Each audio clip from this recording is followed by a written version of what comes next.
one TV show in the 1980s that described itself as fearless, taking no prisoners, and truly no one was off limits.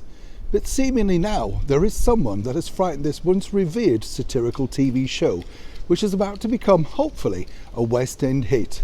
But who is that senior member, one time of the British monarchy, that has put fear into the fearless? Hi, good morning, Neil Sean here in the very heart of London today. Hope you're keeping well, whatever. And whatever you're doing, obviously, let me know what you're up to. It's always nice to know, as I say. Welcome brand new subscribers too. Hope you're enjoying the channel. Freezing out here again today, but I know people worry. Don't worry, I keep wrapped up and just unwrapped while I'm recording these videos for you, because obviously you don't want to see a scarf and a hat and all the usual paraphernalia, do you? You like to see someone looking half human at least. All right, a quarter human. Back as ever though to your breaking royal story of the day. This story really centres on someone who really, when you think about it, should now have developed something of a thick skin. We're talking, of course, about Meghan Markle, a one-time royal who decided that royal life wasn't for her and she wanted a life of freedom. It wasn't enough to survive, but you had to thrive, right? Yes. Who could forget that infamous chat with a one-time friend of the royals, Tom Bradbury, way back in the South African tour of 2019. Seemingly now it does appear that Meghan herself has possibly lost a good sense of humour. And it's odd, isn't it? Because when we saw recently on the Ellen show describing how she climbed in the back of a car and how things have become different since she last attended that Warner Brothers lot out in Los Angeles, then you would have thought, well, yeah, on reflection, things are quite good. Things aren't as bad as perhaps they've been previously portrayed.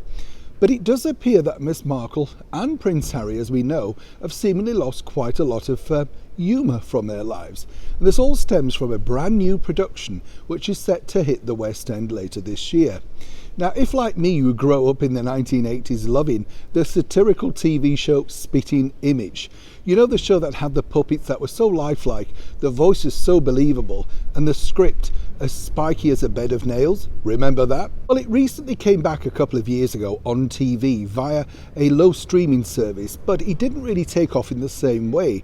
I think truly, the background to this is the royals themselves are bigger than any TV show, and it was a lot more fun when you had Prince Philip, the Queen Mother, Princess Margaret, all sort of portrayed in a council house setting, really enjoying themselves and having a lot of fun. When you think about the stories today, even regarding people like the Right Honourable Boris Johnson, the British Prime Minister, it's really strange, isn't it? Because they do things that are actually funnier in real life than any TV show could make them.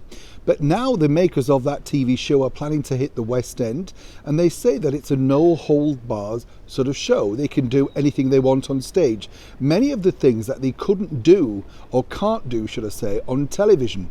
But is that truly being truthful? I can tell you is this. According to a very good source and one of the main writers, and more importantly one of the main performers on the show, there is one person off limits, and that's because they're literally petrified of any legal ramifications.